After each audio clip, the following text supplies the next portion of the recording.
Ravens flock, what's going on? I hope everybody's having a good day so far. So we still have about a few more weeks or a few more months till we get ready for the regular season to kick in.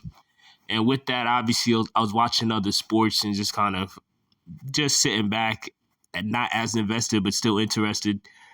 And as of about, a little less than a week ago, the NBA season came to an end and the Boston Celtics beat the Dallas Mavericks in 5 games and are now NBA champions.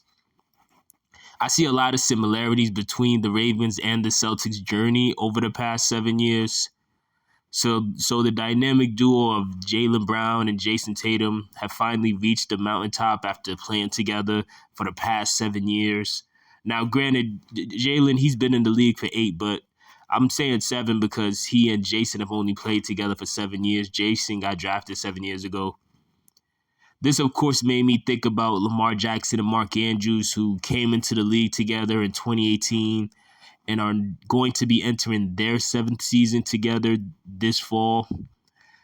Like the Celtics, the Ravens, when healthy, are a team that is constantly holding the top seed in the conference, but they struggle to get over the hump in the playoffs. Lamar, like Jayson Tatum, is constantly being scrutinized and disrespected by the media because of those playoff struggles.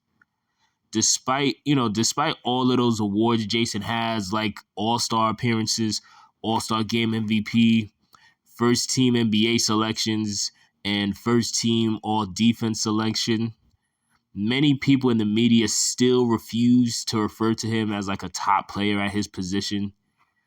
Similarly to how despite all the Pro Bowl selections, All Pro selections, 2 MVPs, and top 100 player selection by his peers, many people in the media to this day still refuse to acknowledge that Lamar is a top 2 quarterback in football.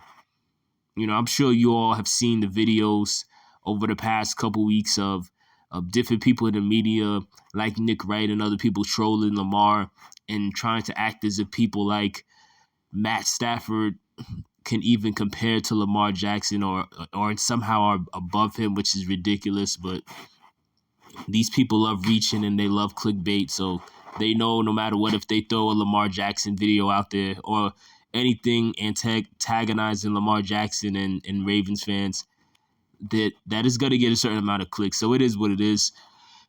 Despite how close the team being the Celtics have come to the mountaintop, fans were calling for Jaylen Brown to be traded.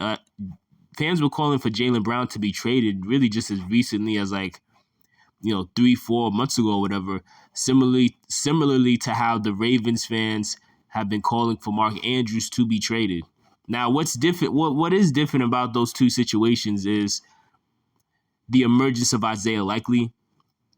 So the Celtics really don't have anybody sitting behind Jaylen that has been balling to the point where he's winning people over like Isaiah Likely has been with Ravens fans.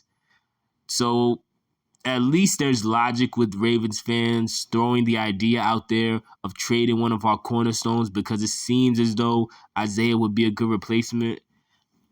Whereas on the Celtics, there's nobody really who would replace Jaylen Brown. It just seems like a lot of Celtics fans or NBA fans just kind of just wanted him to be traded, or just assume that it would just be impossible for him and Jayson to ever win together.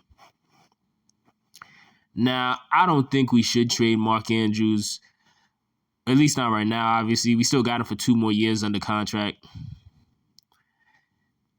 Especially because Mark Andrews is so close to breaking the franchise record for receiving touchdowns. I think at this point he's like literally tied. He's either tied or he's 1 touchdown away from breaking the franchise record for receiving touchdowns. So I can't wait to see that happen next season.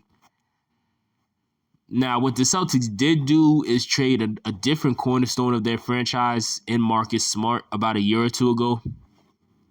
Similarly to how the Ravens traded Hollywood Brown, it was a risky move, but the Celtics did end up finding like a good replacement with Drew Holiday. And the Ravens, again, it was a risky move for the Ravens too, but the Ravens have found a good replacement in Zay Flowers. But another way you could look at Drew Holiday is to view him as like kind of like the missing piece that took that team over the top in the playoff run. Like a lot of what he did, his contribution was pretty underrated. I'm hoping, and I think we're all hoping, that Derrick Henry can be that missing piece for us.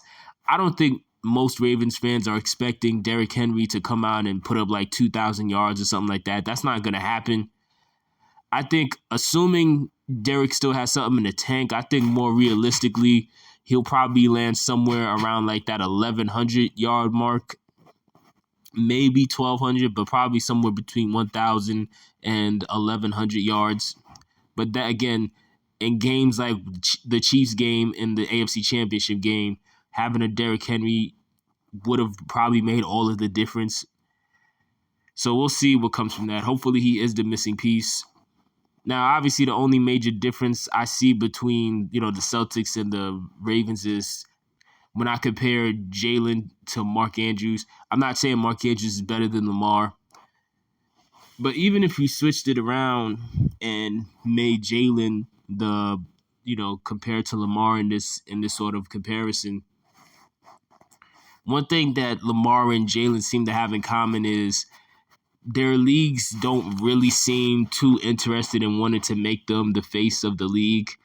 Now, we could get into I'm not going to get into why that may be, because I think most people have a pretty good hunch of why they don't want these guys specifically to be the face of the NBA or the NFL, but it is interesting to see the similarities, at least what I think are similarities, between this current Celtics team that just won a title and the Ravens and where they're at right now.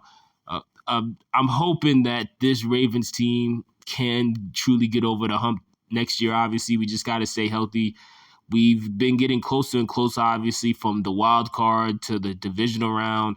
Now we made the AFC Championship game, so hopefully next year we can finally get over that hump, regardless of who we got to go through, whether it's the Chiefs or anybody else. But let me know what your thoughts are in the comment section below. Do you see any similarities between the Ravens and the Celtics, or any other NBA team for that matter? Or do you think the Ravens are just too unique of a team and there's nobody that really compares to them in any other sport?